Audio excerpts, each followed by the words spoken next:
ولا قوة إلا بالله العلي العظيم. أعوذ بالله من الشيطان الرجيم. بسم الله الرحمن الرحيم. الحمد لله رب العالمين. الصلاة والسلام والتحية والإكرام على النبي الأمي القرشي المكي المدني الهاشمي الرسول المسدد والمحمود الأمجد مولانا ومولى الثقلين وجد الحسن والحسين أبي القاسم اللهم صل على محمد وعلى محمد وآله الطيبين الطاهرين المعصومين المظلومين المنتقبين المنتجبين ولعنة الدائمة إلى قيام يوم الدين. أما بعد فقد قال الله تبارك وتعالى في محكم كتابه المجيد وهو أصدق الصادقين وقوله الحق. بسم الله الرحمن الرحيم. أم حسبتم أن تدخلوا الجنة ولما يعلم الله الذين جاهدوا منكم ويعلم الصابرين. اللهم صل على محمد وعلى محمد. خداوند عالم قرآن مجید میں ارشاد فرما رہا ہے کہ تم نے یہ کیسے تصور کر لیا، یہ کیسے خیال کر لیا کہ تم جنت میں داخل ہو جاؤ گے، جبکہ ابھی خدا نے یہ فیصلہ نہیں کیا، یہ طے نہیں کیا کہ تم میں جہاد کرنے والے کون ہیں اور صبر کرنے والے کون ہیں. خداوند عالم آیت قرآنی میں اس آیت میں دو چیزوں کو بیان کر رہا ہے، ایک ہے جہاد، دوسرا ہے صبر. گویا خداوند عالم یہ ثبوت دینا چاہ رہا ہے، یہ ثابت کرنا چاہ رہا ہے کہ تم اس وقت تک جنت میں نہیں جا سکتے جب تک تم راہ خدا میں جہاد نہ کرو اور خدا کی راہ میں آنے والی مصیبتوں پر صبر نہ کر دو. سب سے پہلے تو تمہیں جہاد کرنا ہوگا، چاہے وہ تمہارے کردار کا جہاد ہو، چاہے زبان کا ہو، چاہے تلوار کا ہو، چاہے تمہارے نفس کا ہو. سب سے پہلے جہاد کرو اللہ کی راہ میں، اس میں کامیابی حاصل کرو. اس کے بعد اللہ کی راہ میں جو آنے والی مصیبتیں ہیں اس پر صبر کرو. اس کے بعد تمہیں جنت میں جانے کی سرٹیفکیٹ، جانے کی مارک شیٹ ملے گی. اس سے پہلے آواز دے رہا ہے کہ خبردار یہ تصور میں بھی نہیں لانا کہ تم جنت میں داخل ہو جاؤ گے، جنت میں چلے جاؤ گے. ایک سوال دیجیے محمد علیہ اللهم صل على محمد وعلى محمد. بات آگے بڑھاتے ہوئے امام جعفر صادق علیہ السلام کی خدمت میں اللهم صل على محمد وعلى محمد. ایک شخص آیا، ابھی سلسلہ اسی ذکر پر ہی ہے. ایک شخص آیا، کہا مولا ہمیں ذکر کرنے کی توفیق کیسے حاصل ہوگی، کہ ہمیں ذکر کرنے کی توفیق کیسے حاصل ہوگی.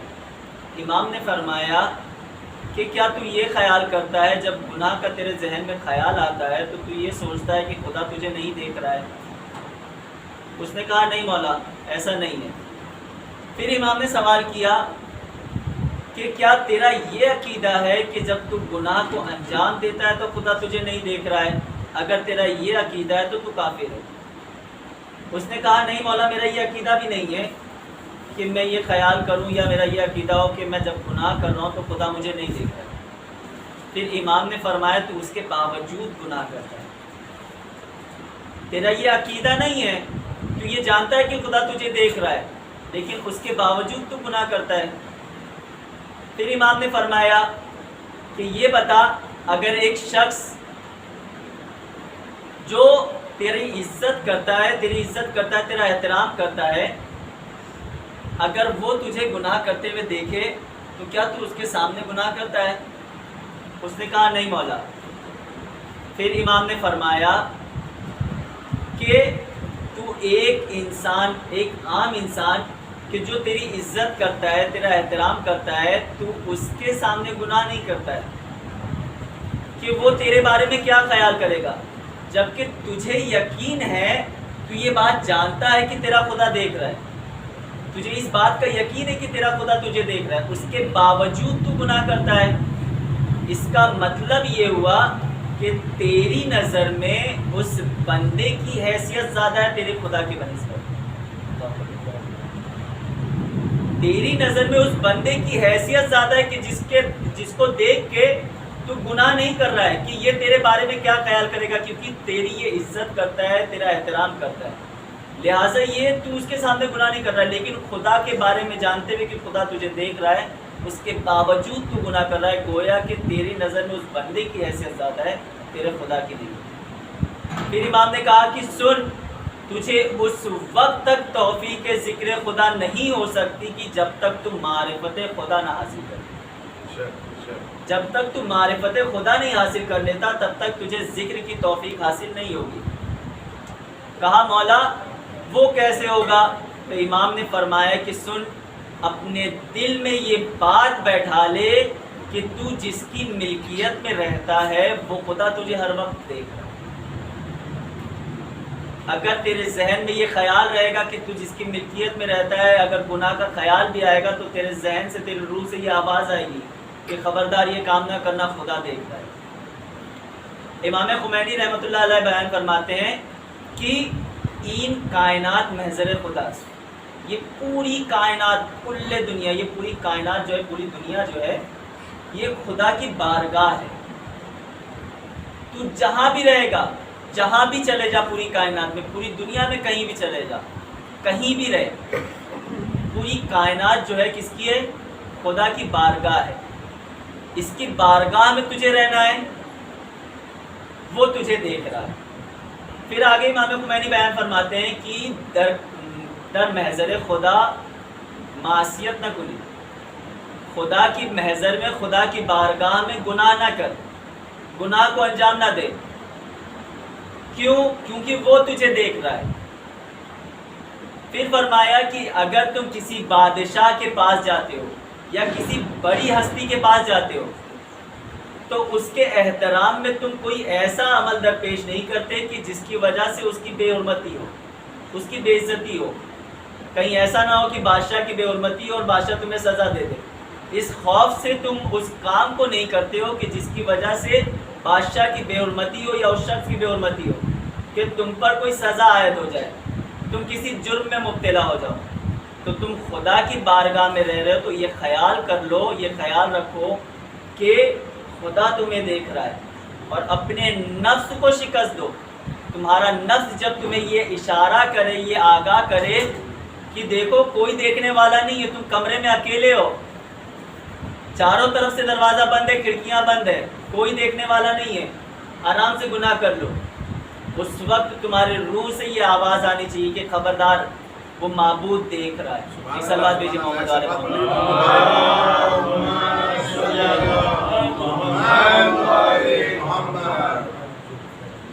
ایک واقعہ بیان کروں اسی سے ملتا جلتا۔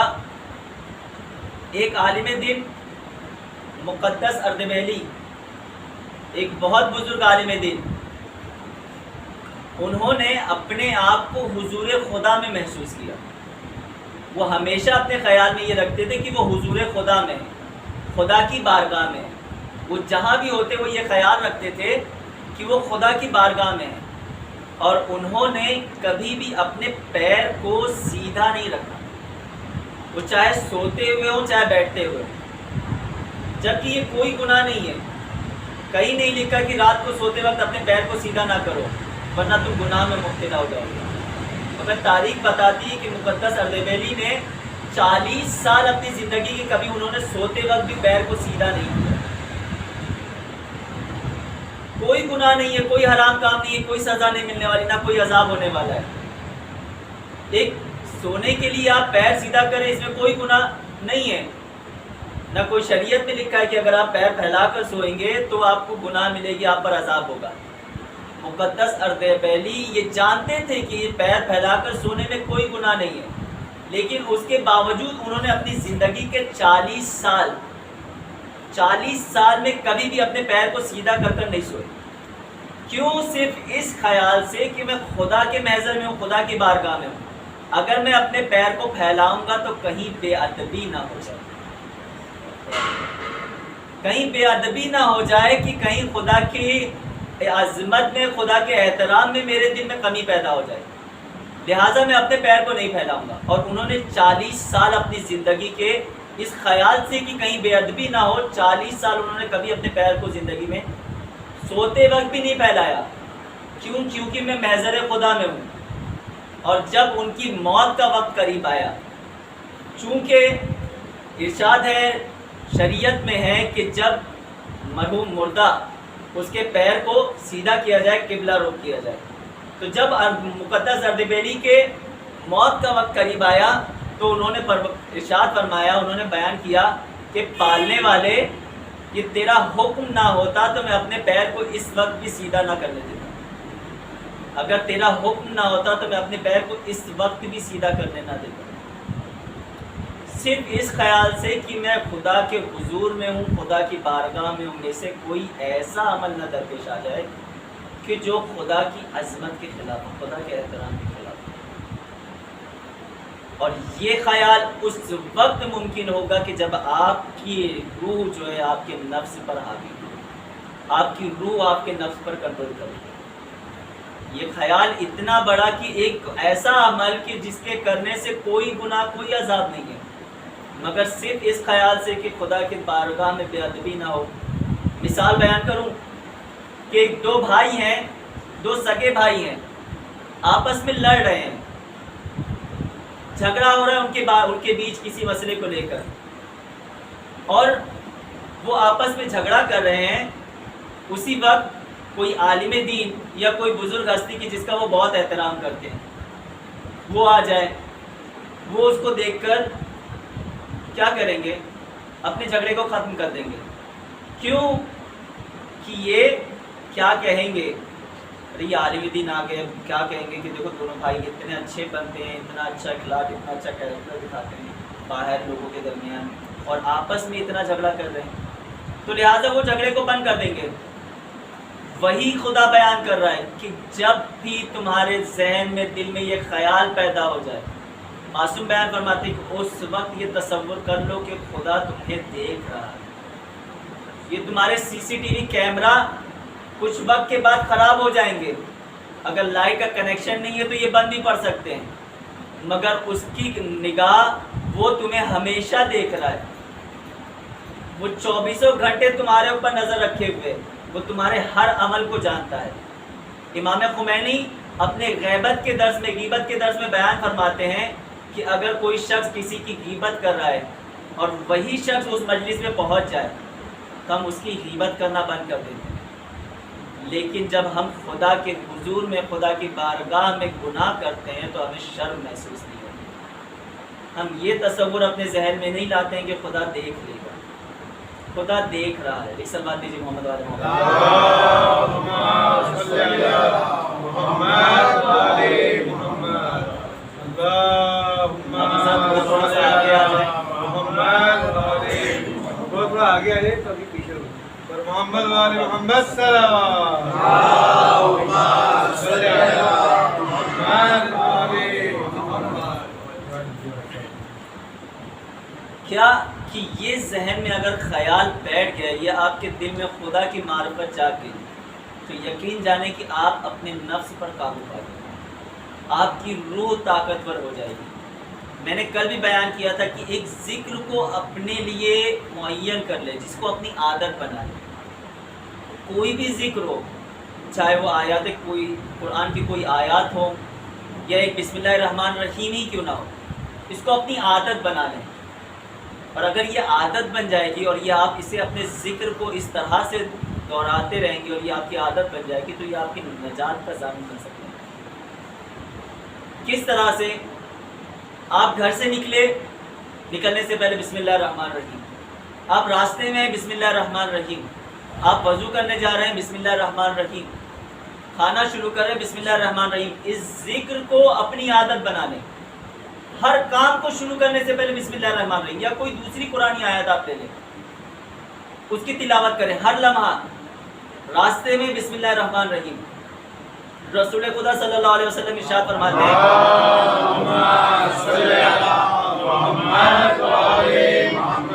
کہ ایک شخص ہے کہ جس کی عادت بن چکی ہے ذکر خدا کرنا، خدا کے ذکر کرنا اس کی عادت بن چکی ہے ہر لمحہ.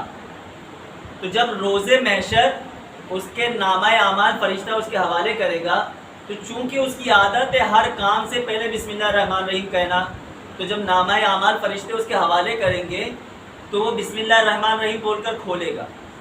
اور جب وہ اپنے نامہ اعمال کو کھولے گا تو وہ دیکھنے کے بعد کہے گا کہ پالنے والے یہ میرا نامہ اعمال نہیں ہے، پالنے والے یہ میرا نامہ اعمال نہیں ہے. آواز آئے گی کہ بندے یہ تیرا ہی نامہ اعمال ہے. کہے گا معبود میں تیرا نافرمان بندہ تھا، میں نے تو زندگی میں بہت گناہ انجام دیے، بہت خطائیں کی ہیں، بہت تیری نافرمانی کی ہے، اس میں تو کوئی عذاب نہیں ہے، یہ میرا نامہ اعمال نہیں ہے. پھر آواز آئے گی اے میرے بندے یہ تیرا ہی نامہ اعمال ہے. تو کہے گا کہ پالنے والے تو پھر اس کے گناہ کہاں گئے، جو میری زندگی میں نے گناہ انجام دیے تو وہ کہاں گئے.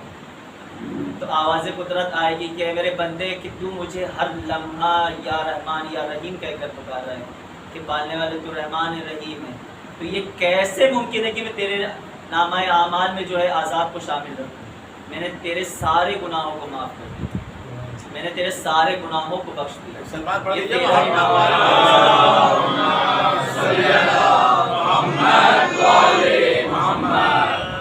یہ تیرا نامہ اعمال ہے. دیکھیں کہ اگر ایک ذکر کو اپنے لیے عادت ایک ذکر بنا لیں اور یہ صرف زبانی نہ ہو، ذکر جو ہے صرف زبانی نہ ہو، ذکر قلبی بھی ہونا چاہیے. اگر ذکر لسانی ہوگا تو آپ کتنا بھی کہہ لیں کوئی فرق نہیں پڑے گا، اس کا کوئی اجر نہیں ملنے والا. لیکن جب وہی ذکر قلبی ہو جائے گا، آپ کے دل سے ادا ہوگا، تو اس کا اجر وہ آپ کو نجات کا باعث ہے. بیان کروں کہ انسان جب گناہوں سے نکلنے کی کوشش کرے لیکن وہ گناہوں کے دلدل میں ڈوبتا جائے تو بھی ایک آواز ہوتی ہے، جب روح میں کچھ طاقت باقی ہوتی ہے تو وہ آپ کو آواز دیتا ہے کہ یہ شخص ابھی بھی موقع ہے اپنے آپ کو بچا لے. ایک واقعہ بیان کروں کہ شاید بیان کیا ہو مگر اس موضوع سے مل رہا ہے اس لیے بیان کرتا ہوں کہ امام حسین علیہ السلام کی خدمت میں ایک شخص آیا.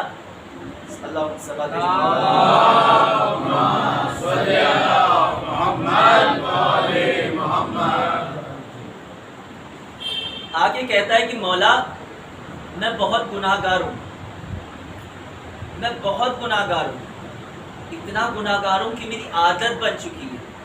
شاید آپ کے ذہن میں ہو جو کچھ نئے حضرات ہیں ان کے لیے تازہ وہ ہوگی. کہا کہ مولا میں بہت گناہ گار ہوں، میری گناہ کرنے کی عادت بن چکی ہے، اتنی عادت ہو چکی ہے کہ اگر میں گناہ نہ کروں تو مجھے سکون نہیں ملتا. مولا میں کیا کروں؟ امام حسین سے بیان کر سوال کر رہا کہ مولا میری عادت بن چکی ہے، میں کیا کروں؟ امام نے فرمایا کہ تو 5 کام کر لے، اس کے بعد جتنا جی میں آئے گناہ کر لے. تو 5 کام انجام دے دے، اس کے بعد جتنا جی میں آئے تو اتنا گناہ کر لے. نے کہا نا کہ اپنے ذہن میں یہ تصور رکھنا کہ خدا کی وحدانیت میں اور خدا کی بارگاہ میں تمہارے آدھے گناہوں کو یوں ہی کم کر دے گا اور تمہاری زندگی میں نیکی کر دے گا. امام نے کہا 5 چیزیں کر لے، اس کے بعد جتنا جی میں گناہ کر لے. کہا مولا وہ 5 چیزیں کیا ہے؟ کہا رزق خدا کھانا چھوڑ دے، اس کے بعد جتنا جی میں گناہ کر لے. کہا خدا کی وحدانیت سے خارج ہو جا، خدا کی بارگاہ سے نکل جا، اس کے بعد جتنا جی میں آئے اتنا گناہ کر دے. پھر کہا ایسی جگہ جا کے گناہ کر جہاں تجھے خدا نہ دیکھتا ہو، اس کے بعد جتنا جی میں آئے گناہ کر لے. چوتھا جب ملک الموت تیری روح قبض کرنے آئے تو اسے منع کر دے کہ میں اپنی روح نہیں دینا چاہتا، اس وقت ابھی مجھے نہیں دینا، واپس لوٹ جا. اس کے بعد جتنا جی میں آئے گناہ کر لے. اور جب تیرے مرنے کے بعد تیرے گناہوں کی وجہ سے فرشتے تجھے جہنم میں ڈالے تو انکار کر دے کہ نہیں مجھے جہنم میں نہیں ڈالنا، مجھے جانا ہے، میں جنت میں جانا چاہتا ہوں. یہ کر لے، اس کے بعد جتنا جی میں آئے گناہ کر لے. کیا کہا امام نے؟ 5 چیزیں کر لے، اس کے بعد جتنا جی میں آئے گناہ کر لے. وہ شخص خاموش ہو گیا. کہا مولا یہ کیسے ممکن ہے کہ میں ان 5 چیزوں کو انجام دے سکوں؟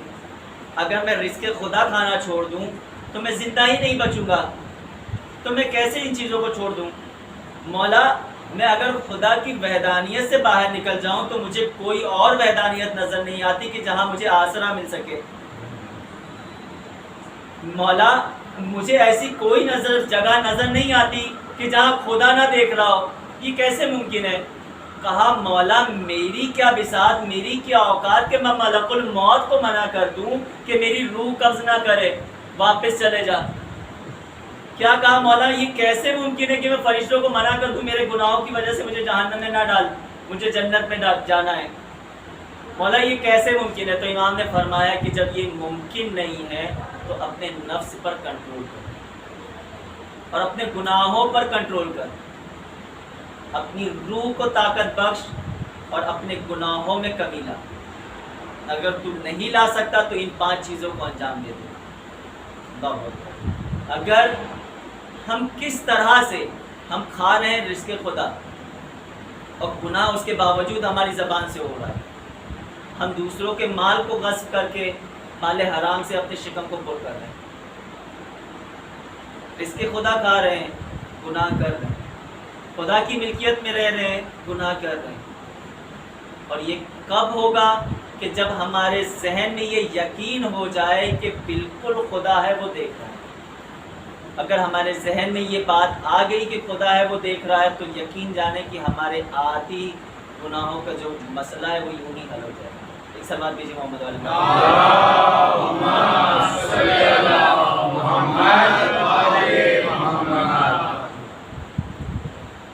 کیا کہ ذکر خدا کے ذریعے سے یعنی اپنے آپ کو، اپنے روح کو جو ہے طاقت بخش، اپنی روح کو جلاؤ. اگر تم ذکر خدا کے ذریعے سے اپنی روح کو جلاؤ گے تو تم کامیاب ہو جاؤ گے. اور کہا کہ ذکر صرف ذکر لسانی نہیں ہونا چاہیے بلکہ ذکر قلبی ہونا چاہیے. ہم لاکھ کہہ لیں کہ مولا ہم آپ کے چاہنے والے ہیں، زبان سے جتنا دعویٰ کریں کوئی فرق نہیں پڑتا، لیکن اس سے اپنے قلب سے ظاہر کر کے بتائیں، اپنے کردار سے ظاہر کر کے بتائیں، ایسا عمل پیش کر کے بتائیں کہ دشمن یہ کہنے پر مجبور ہو جائے کہ یہ حسین کا آزادہ ہے. اپنی زبان سے کہنا کوئی کمال کی بات نہیں ہے. جو آپ کا دشمن ہے وہ یہ کہہ کے نظر آئے کہ یہ حسین کا آزادار ہے. جب حسین کا آزادار ایسا ہے تو جس کا یہ آزادار ہے وہ کیسا ہوگا؟ کیوں امام حسین نے کربلا میں یہ کہا کہ جیسے اصحاب مجھے ملے، نہ میرے نانا رسول خدا کو ملے، نہ میرے بابا علی مرتضیٰ کو ملے، نہ میرے بھائی حسن مجتبیٰ کو ملے. کیا امام کو جو اصحاب ملے تھے وہ سب معصوم تھے؟ معصوم تھے؟ نہیں تھے. وہ بھی انسان تھے، مگر انہوں نے اپنے نفس کو شکست دی اور اپنی روح کو جلایا، اپنی روح کو طاقت بخشی، اپنے نفس کے اوپر روح کو حاوی ہونے دیا، نفس کو روح پر حاوی ہونے نہیں دیا. کہ امام نے فخر کرتے ہوئے یہ بیان کیا کہ جیسے مجھے اصحاب ملے، نہ میرے نانا کو ملے، نہ میرے بابا کو ملے، نہ میرے بھائی کو ملے.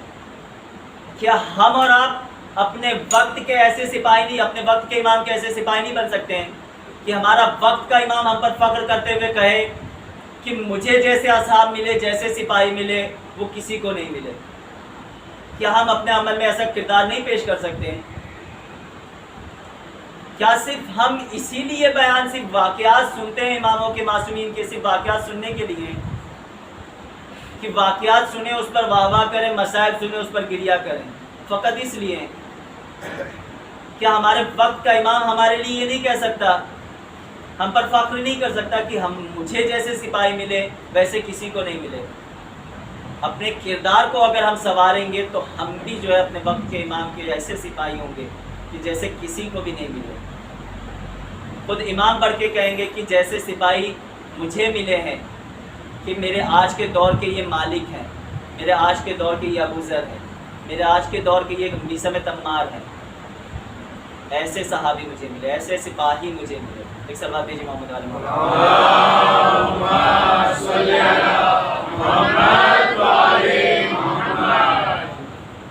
ہم صرف فضائل کو سنتے ہیں.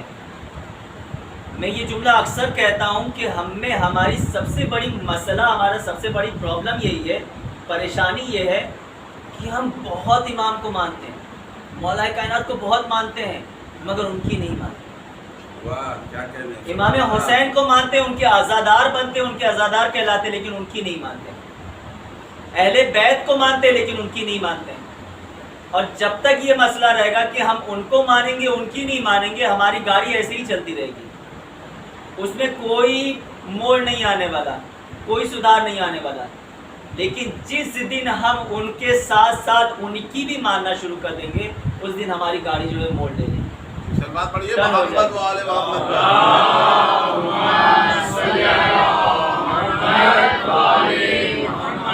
دیگر سلمات پڑھ لیجیے محمد و آل محمد پر۔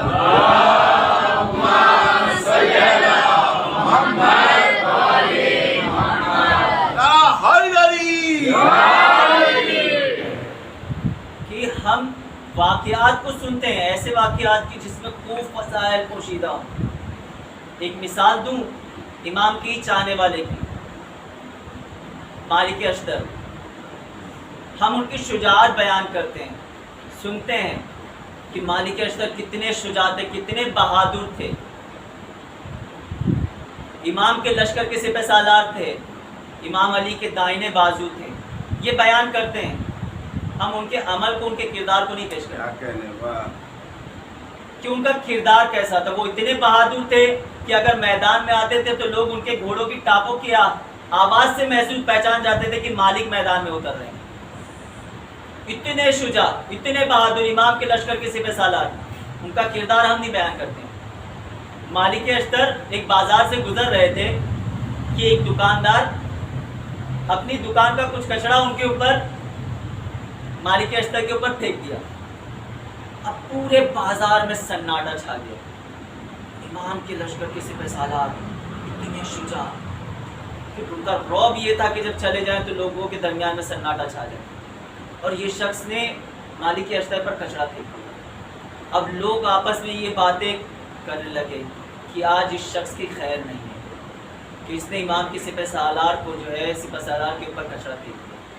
لیکن تاریخ نے عجیب منظر لکھا کہ نہ مالک اشتر نے اسے ڈانٹا، نہ چلایا، نہ مارا، کچھ نہیں کیا، اس کچرے کو جھاڑا اور آگے بڑھ گئے۔ جب مالک اشتر آگے بڑھے تو سارے دکاندار اس دکان والے کے پاس آ گئے، کہا تو جانتا ہے تو نے کیا کیا ہے، تو نے کس کے اوپر کچرا پھینکا، تو جانتا ہے؟ اس شخص نے کہا نہیں میں نہیں جانتا۔ کون ہے وہ؟ لوگوں نے کہا یہ مالک اشتر ہے، امام علی کے لشکر کے سپہ سالار ہیں، امام کے دائنے بازو۔ اب جو اس نے مالک کا نام سنا تو اس کے جسم میں لرزش پیدا ہو گئی، کانپنے لگا، خوف کی وجہ سے، ڈر کی وجہ سے کانپنے لگا، اور اپنی دکان چھوڑ کر بھاگا مالک کے پیچھے تیزی سے کہ کہیں ایسا نہ ہو میں دیر کروں اور مولا کائنات سے، مولا سے شکایت کر دیں اور مولا مجھے سزا دے دیں۔ اب وہ خود بیان کر رہا ہے کہ جب میں مالک کے پیچھے بھاگا تو میں نے دیکھا کہ مالک مسجد کے پاس گئے، وضو کیا اور مسجد میں داخل ہوئے۔ پھر میں نے دیکھا کہ مالک اشتر نے مصلی بچھایا، 2 رکعت نماز پڑھی۔ میں نے سوچا کہ ابھی نماز کے بعد جب باہر نکلیں گے تو میں ان سے معافی مانگ لوں گا کہ کہیں وہ مولا سے شکایت نہ کر دیں اور مولا مجھے سزا نہ دے۔ وہ بیان کرتا ہے کہ میرے دل میں بہت خوف تھا، مجھے بہت ڈر محسوس ہو رہا تھا، بہت ڈر لگ رہی تھی کہ کیا سزا دیں گے، کیا پتہ میرے ساتھ کیا کریں گے۔ مگر وہ بیان کرتا ہے میں نے دیکھا کہ نماز کے بعد مالک اشتر نے ہاتھ کو دعا کے لیے بلند کیا، بلند کرنے کے بعد کہا پالنے والے اس شخص نے انجانے میں یہ غلطی کر دی، میں نے اسے معاف کر دیا، تو بھی اسے معاف کر دیا، میں نے اسے معاف کر دیا، تو بھی اسے معاف کر دیا۔ اب وہ شخص بیان کرتا ہے کہ اب مجھ سے برداشت نہیں ہوا، اب تک میں انتظار کر رہا تھا کہ مالک باہر آئے تو میں ان سے معافی مانگوں، لیکن جب میں نے مالک کا یہ طریقہ دیکھا، یہ انداز دیکھا تو مجھ سے برداشت نہیں ہوا، میں فوراً مسجد میں داخل ہوا، مالک کے قدموں میں گر گیا، اے مالک مجھے معاف کر دیں، میں نہیں جانتا تھا، مجھ سے غلطی ہو گئی، مجھے معاف کر دیں۔ مالک نے کہا شخص میں نے تو تجھے اسی وقت معاف کر دیا تھا، میرے دل میں تیرے لیے کوئی غصہ نہیں ہے۔ یہ کردار ہے امام کے چہرے، امام کے سپاہی جو خود سپہ سالار ہے، اتنے بڑے عہدے کا مالک، اور دوسرے کے لیے دعا کر رہا ہے کہ پالنے والے میں نے معاف کر دیا، تو بھی اسے معاف کر دے، اس نے جان بوجھ کے نہیں کیا، غلطی ہو گئی اسے۔ ایسا کردار ہونا چاہیے۔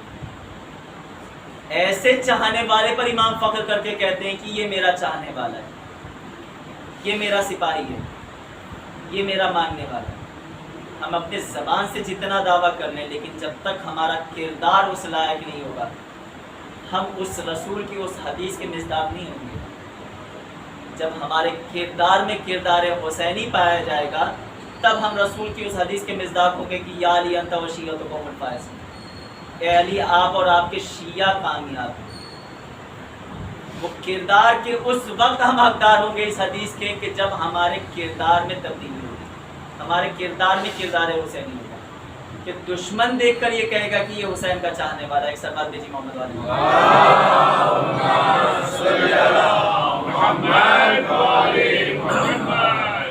بات نکلی تو بتاؤں جناب مالک کے ہی بارے میں، مالک اشتر کے بارے میں، کہ یہ تو کردار، طریقہ کیسا ہونا چاہیے کہ اگر وقت کا امام ہمیں پکارے، آج اگر امام کا ظہور ہو جائے اور امام ہمیں پکارے کہ آ جاؤ، تو ہم مولا ابھی یہ کام باقی ہے، تھوڑا انتظار کر لیجئے، مولا ابھی یہ کام باقی ہے، تھوڑا سا نپٹا لیں پھر پہنچتے ہیں۔ بیان کروں پورا واقعہ چھوڑ کر بس ایک نقطے تک، جنگ صفین ہے، ان قریب ہے کہ دشمن کے سر کو تن سے جدا کر دے، مالک اشتر ہے، ان قریب ہے کہ دشمن کے سر کو تن سے جدا کر دے، اس کے خیمے کو اکھاڑ پھینکے، بس ایک بار اور جنگ صفین فتح، کامیاب، ونر ہو جائیں، جنگ صفین کے جیت جائیں۔ لیکن چونکہ دشمنوں نے نیزوں پہ قرآن بلند کیا تھا، کم عقل انسان، ہم قرآن سے مقابلہ نہیں کریں گے۔ مالک بیان کر رہے ہیں کہ ایسا گمراہ نہ ہو، وہ تمہیں گمراہ کر رہے ہیں، قرآن ناطق ہمارے ساتھ ہیں، آگے بڑھو، مگر نہیں، واپس لوٹ گئے، امام کے خیمے میں آ گئے، تلواریں نکالی، اے علی مالک کو بلا لیجئے ورنہ ہم آپ کو زخمی کر دیں گے۔ مالک ان قریب ہے کہ ایک بار دشمن کا سر تن سے جدا ہو جائے، خیمہ اکھڑ جائے اور جنگ صفین جو اتنے دنوں سے چل رہی تھی جیت جائے، ونر ہو جائے۔ ادھر لوگوں نے امام کو کہا مالک کو بلوا لیجئے، ادھر پیغام آ گیا، وار کرنے والے ہیں، ادھر پیغام آیا، اے مالک واپس لوٹ آؤ، امام نے آپ کو یاد کیا ہے۔ ہم اور آپ ہوتے تو خیال کرتے کہ پہلے اڑا لیتے ہیں، اس کے بعد چلے جائیں گے، جائیں گے۔ سلوات بھیجیے محمد والے محمد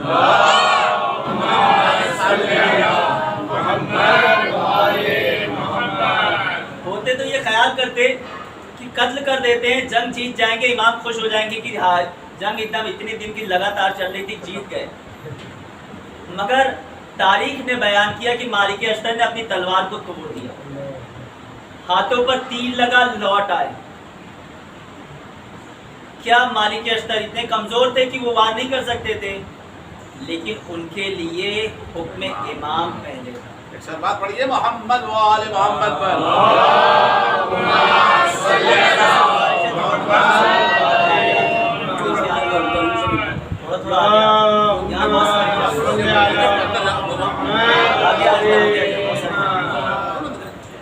تھوڑا تھوڑا آگے آ جائیے، بات پڑھتے پڑھتے تھوڑا تھوڑا سا آگے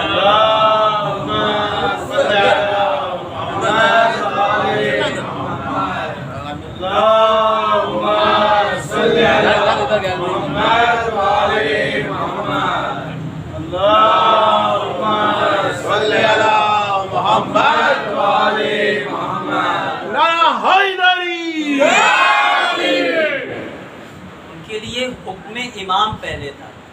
جیسے ہی امام کا حکم آیا، لبیک یا امام۔ ہم ہر سال پکارتے ہیں لبیک یا مہدی، لبیک یا حسین، لبیک یا حسین، لبیک یا حسین۔ اگر آپ جانتے ہیں اپنے بارے میں، خود کے عمل میں، خود کے گریبان میں جھانک کر دیکھا ہے ہم نے کہ ہم امام کو لبیک یا امام، لبیک یا امام، یا امام ادرکنی، آ جائیے مولا، دعائیں تو خوب کر رہے ہیں، کیا ہمارا کردار ایسا ہے؟ آخر اب تک امام کا ظہور کیوں نہیں ہو رہا ہے؟ کہتے ہیں نا 313 مومن کی شرط ہے ظہور کے لیے، 313 مومن کی. یہاں گنیں گے ابھی کتنے حضرات ہوں گے، لیکن کیا 313 مومن نہیں ہے کہ امام کا ظہور ہو سکے؟ چاہنے والے تو بہت ہیں، لیکن جیسے امام کو چاہیے ویسے نہیں. جب امام کے پاس آئے لوگ، کہا کہ مولا آپ قیام کیوں نہیں کرتے، ہم آپ کے ساتھ میں ہیں. تو امام نے 2 انگلیاں دکھا دی، کہا دیکھو کیا اگر قیام کروں تو کیا نتیجہ سامنے آئے گا. کیوں امام کیوں 72 کا لشکر لے کر گئے؟ کیا صرف 72 تھے اس وقت، اس دور میں امام کے ساتھ امام کے چاہنے والے صرف 72 تھے؟ کہیں روایت میں سنا آپ نے کہ صرف 72 ہی حضرات تھے کربلا سے پہلے امام کے چاہنے والے؟ کتنے حضرات تھے؟ کچھ خوف کی وجہ سے چھپ گئے، کچھ قید ہو گئے، اور جو بچے کون 72، ان میں بھی کچھ بعد میں شریک ہوئے، کچھ دشمن کے لشکر میں تھے تو شریک ہوئے، کچھ دوسرے تھے جب امام کے خطبے کو سنا تو شریک ہوئے. جب وہی کہا نا، میں نے بیان کیا کہ جب نفس کمزور پڑتی ہے، شکست کھاتی ہے، تو روح تمہیں جو ہے حق کا راستہ خود دکھاتی ہے، حق کی طرف لے جاتی ہے. اپنے کردار میں تبدیلی لاؤ. اگر تمہارا کردار تبدیل ہوگا تو خود وقت کا امام بتائے گا کہ یقین کی منزل جب آتی ہے تو وہ حاصل ہوتا ہے.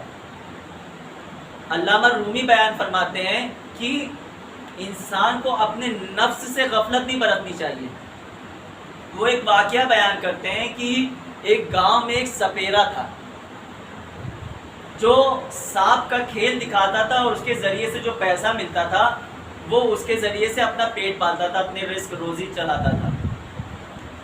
کہ نفس سے غفلت نہیں برتنی چاہیے، اس کے بارے میں علامہ رومی بیان فرما رہے ہیں. یہ واقعہ وہ بیان فرماتے ہیں کہ وہ سپیرا سانپ کے ذریعے سے لوگوں کے درمیان گاؤں جا کے جو ہے لوگوں کے درمیان وہ کھیل دکھاتا تھا، اور جو ہے اس کے ذریعے سے اپنے رزق تلاش کرتا تھا، اپنے لیے کھانا بنا کا انتظام کرتا تھا پیسوں کے ذریعے سے. ایک دن وہ جنگل میں گیا، وہ ایک بہت بڑا اژدہا اسے دکھا. ٹھنڈ کا موسم تھا بہت زیادہ. وہ اژدہا وہاں اسے مرا ہوا دکھا، بہت بڑا اژدہا تھا. اصل میں وہ اژدہا مرا نہیں تھا، ٹھنڈ کی وجہ سے وہ مردہ محسوس ہو رہا تھا، مردہ معلوم ہو رہا تھا.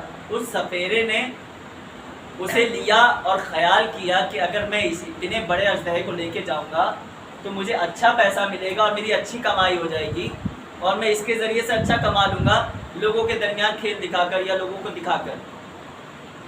اب علامہ رومی بیان فرماتے ہیں کہ وہ لے کر آ گیا گاؤں میں، اور اعلان ہو گیا کہ سپیرا جو ہے بہت بڑا اژدہا لے کے آیا، کل وہ لوگوں کے سامنے اسے پیش کرے گا، دکھائے گا. سب لوگ جمع ہو گئے. اب جب اس اژدہے کو دھوپ کی گرمی ملی تب اس کی بدن میں حرارت محسوس ہوئی، اور تھوڑی گرمی ملی، اب وہ پورا جاگ گیا، پورا وہ زندہ ہو گیا، اور انگڑائی لیتے ساتھ اس نے سامنے موجود لوگوں کو نگلنا شروع کر دیا. اب جب اژدہے نے یہ منظر دیکھا، اس سپیرے نے یہ منظر دیکھا تو وہ بھاگ کھڑا ہوا، لیکن اژدہے نے اسے بھی نہیں چھوڑا، اسے بھی نکل گیا. اب علامہ رومی بیان فرماتے ہیں کہ تمہارا نفس بھی اس اژدہے کے مانند ہے، اس اژدہے کی طرح ہے کہ جو کبھی تمہاری روح کی طاقت تمہاری روح کو طاقت ملنے کی وجہ سے وہ کمزور پڑ جاتا ہے. تمہیں محسوس ہوتا ہے کہ اب تمہارا نفس تمہیں حکم نہیں دے رہا ہے گناہ کی طرف، تو وہ تم اسے مردہ سمجھ لیتے ہو، مگر یہ بھی تمہارا نفس بھی تمہارے اس اژدہے کی طرح ہے کہ جو کچھ وقت کے لیے مردہ تو ہوتا ہے، لیکن جیسے ہی اسے تھوڑی سی گناہ کی لذت کی خوشبو محسوس ہوتی ہے وہ پھر اژدہے کی طرح پھل پھیلا کر کھڑا ہو جاتا ہے اور تمہارے اعمال پر حملہ کرنا شروع کر دیتے ہیں. اگر چاہتے ہو تو اس سے غفلت نہ برتو، اگر اپنے نفس سے غفلت برتو گے تو وہ تم پر حاوی ہو جائے گا. ایک صلوات دیجیے محمد والے اللہم صلی علی محمد وعلی محمد. اپنے آپ پر کبھی بھی اپنے نفس کو حاوی نہ ہونے، کیونکہ اگر تمہارا نفس تم پر حاوی ہو جائے گا تو تم نہ دنیا کے رہ جاؤ گے نہ آخرت کے رہ جاؤ گے. یہاں بھی تمہیں ذلیل ہونا پڑے گا، وہاں بھی تمہیں ذلیل ہونا پڑے گا. کل ہی میں نے بیان کیا کہ اگر تم ذکر خدا سے پھر جاؤ گے تو خدا بند عالم روز محشر تمہیں بھول جائے. وہ تمہیں بھول جائے اس سے پہلے ہے کہ تم جب تک اس کائنات میں ہو اپنے عمل کی طرف نگاہ کرو. میرے عزیزو، آج محرم کی 3 تاریخ گزر گئی. 4 محرم کی شب آ گئی. بہت تیزی سے ایام عزا گزر رہے ہیں جس کا ہم سال و سال انتظار کرتے ہیں، سال بھر انتظار کرتے ہیں. وہ ایام آئے، آج 3 شب بھی گزر گئی، 4تھی شب آ گئی. مورخ لکھتے ہیں کہ شب عاشور ہر خیمے میں ماں اپنے بچوں کو تیار کر رہی ہے کہ اے میرے لال، کل شہادت کا دن ہے، کل قربانی کا دن ہے، کل تمہیں قربان ہونا ہے. ایک ماں خیمے میں اپنے بیٹے قاسم سے بیان کر رہی ہے، بیٹا قاسم، میں کربلا میں صرف آپ کے لیے آئی ہوں، آپ کی وجہ سے آئی ہوں، کیونکہ آپ کے بابا نے وصیت کیا تھا کہ جب میرا بھائی حسین کربلا جائے تو میرے بیٹے قاسم کو ضرور لے جانا. کوئی ماں اپنے بیٹے علی اکبر سے بیان کر رہی ہے، بیٹا علی اکبر، کل تمہیں اپنے بابا کے حضور قربانی پیش کرنی ہے. وہی محرخ لکھتا ہے کہ ایک خیمے میں ایک ماں اپنے 2 ننھے بچوں کو بیٹھائے، ان کے بالوں کو سنوار رہی ہے اور کہتی ہے، میرے لال، تم علی کے نواسے ہو، جعفر طیار کے پوتے ہو، کل سب سے پہلے اپنے ماموں پر اپنی جان قربان کر دینا. اجرکم من اللہ، خدا آپ کو کوئی غم نہ دے سوائے غم مظلوم کربلا کے. جناب زینب محمد سے کہہ رہی ہے، میرے لال، میں تم سے 2 وصیت کرنا چاہتی ہوں. اے میرے لال، جب کل میدان میں جانا تو اگر تمہیں موقع ملے تو میرے اپنے ماموں کے دشمن عمر 7 کو قتل کر دینا. اور دوسری وصیت، اے میرے لال، میں جانتی ہوں تم بہت بہادر ہو، بہت شجاع ہو. اگر تم جنگ لڑتے لڑتے نہر فرات تک پہنچ جانا تو دیکھو پانی نہ پینا، ماموں کے بچے بہت پیاسے. اجرکم من اللہ، خدا آپ کو کوئی غم نہ دے سوائے غم مظلوم کربلا کے. صبح نمودار ہوئی، جناب زینب جوان و محمد کے خیمہ میں آئی. کہا، کیا بات ہے میرے لال، تم اب تک میدان میں نہیں گئے؟ کہا، ماموں میدان میں جانے کی اجازت نہیں دیتے. ایک مرتبہ جناب زینب نے کہا، محمد ذرا عباس کو بلا لاؤ. حضرت عباس آئے. کہا، جی بی بی، کیا بات ہے؟ ایک مرتبہ جناب زینب نے کہا، ہے بھیا عباس، مولا حسین سے کہہ دو کہ بہن کا واسطہ میرے بچوں کو میدان میں جانے کی اجازت دے دیجیے. حضرت عباس امام حسین کی خدمت میں آئے. کہا، بی بی نے کہا ہے، میرے حق کا واسطہ میرے بچوں کو میدان میں بھیج دیجیے. اتنا سننا تھا، حسین خود جناب زینب کے خیمے میں آئے. کہا، بہن زینب کیا بات ہے؟ بہن زینب کیا بات ہے؟ کہا ہے بھیا میرے بچوں کو میدان میں جانے کی اجازت دے دیجیے. آپ انہیں اجازت کیوں نہیں دیتے؟ امام نے کہا ہے بہن زینب مجھے لگتا ہے کہ کہیں عبداللہ اس بات سے راضی نہ ہو. ایک مرتبہ زینب نے کہا، اے بھیا جب میں کربلا کے لیے آ رہی تھی تو عبداللہ نے کہا تھا کہ اگر جنگ کی نوبت آئے تو علی اکبر سے پہلے میرے بچوں کو قربان کر دے. اجرکم من اللہ، کوئی غم نہ دے سوائے غم مظلوم کربلا کے. رسول محمد کو اجازت ملی میدان میں جانے کی. بڑی شان سے ایک بھائی کو مولا حسین نے سوار کیا، دوسرے بھائی کو مولا عباس نے سوار کیا۔ دونوں بھائی بہت بہادر تھے، دونوں نے ایک دوسرے کو دیکھا اور اشاروں میں کہا، اے بھائی میں میمنے کی طرف سے حملہ کروں گا، آپ میسری کی طرف سے حملہ کیجئے گا، ہم دونوں کلب لشکر میں آ کر جا ملیں گے۔ اور دونوں آگے بڑھے، ایک میمنے سے حملہ کرتا ہوا آگے بڑھا، ایک میسرے سے حملہ کرتے ہوئے آگے بڑھا، قلب لشکر تک آ پہنچے۔ اب جو عمر سعد نے دیکھا یہ میرے نزدیک پہنچ رہے ہیں، حکم دیا پورے لشکر ایک ساتھ حملہ کرو۔ اللہ اللہ، دو چھوٹے چھوٹے بچے، پورا لشکر ایک ساتھ حملہ کر رہا ہے، کوئی تیر مار رہا ہے، کوئی تلوار مار رہا ہے۔ اسی اسنا میں ایک شکی نے ایک بھائی کے سر پر ایک تیر ماری اور دوسرے بھائی کے سر پر گوز مارا، دونوں گھوڑے پر سنبھل نہ سکے، آواز دی، ماموں ہمارا آخری سلام۔ اشرف من اللہ، خدا آپ کو کوئی غم نہ دے سوائے غم مظلوم کربلا کے۔ 2-5 منٹ اور آپ کی زحمت، میں تفصیل سے مسائل بیان کروں گا اور محمد کے۔ ماموں ہمارا آخری سلام قبول کیجئے، ماموں ہمارا آخری سلام قبول کیجئے۔ حسین قریب آئے، روایت میں ملتا ہے کہ ایک بھائی کی روح پرواز کر گئی تھی، ایک بھائی میں ہلکی حرارت باقی تھی۔ کہا اے ماموں جان، میری اماں کو میرا سلام کہنا اور کہنا کہ اماں ہم نہر فرات تک پہنچ گئے تھے مگر ہم نے پانی نہ پیا۔ اشرف من اللہ، خدا آپ کو کوئی غم نہ دے سوائے غم مظلوم کربلا۔ آج ہمیں ام المصائب کو پرسہ دینا ہے، اس بیوی کو پرسہ دینا ہے کہ جس نے کربلا سے کوفہ سے شام اپنے لال پر آنسو نہیں بہائے۔ امام حسین دونوں بچوں کے لاشوں کو خیموں میں لائے، سب بیویاں رخصت ہوئی۔ روایت بتاتی ہے جب بھی کوئی لاش آتا سب سے پہلے زینب آتی، مگر اس وقت زینب نہ آئی۔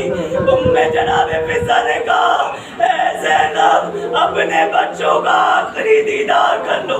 جناب زینب قریب آئی، زمین پہ بیٹھی، دونوں بچوں کے سینوں پر ہاتھ رکھا، کہا اے میرے لال تم قربان ہو گئے، میرے پاس اب کچھ نہیں، میں اپنے بھائی پر کیا قربان۔ اشرف من اللہ، خدا آپ کو کوئی غم نہ دے سوائے غم مظلوم کربلا کے۔ الغرض 11 محرم کی صبح نمودار ہوئی، بیویوں کو اونٹوں پر بیٹھایا گیا۔ اونٹ جو ہے بہت اونچا ہوتا ہے۔